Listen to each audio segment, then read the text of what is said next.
В Москве молятся в Покровском монастыре, там, где находятся мощи Матроны.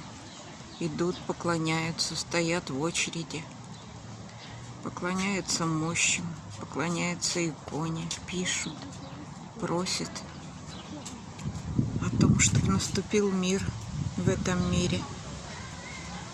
Молятся о своих близких, которые находятся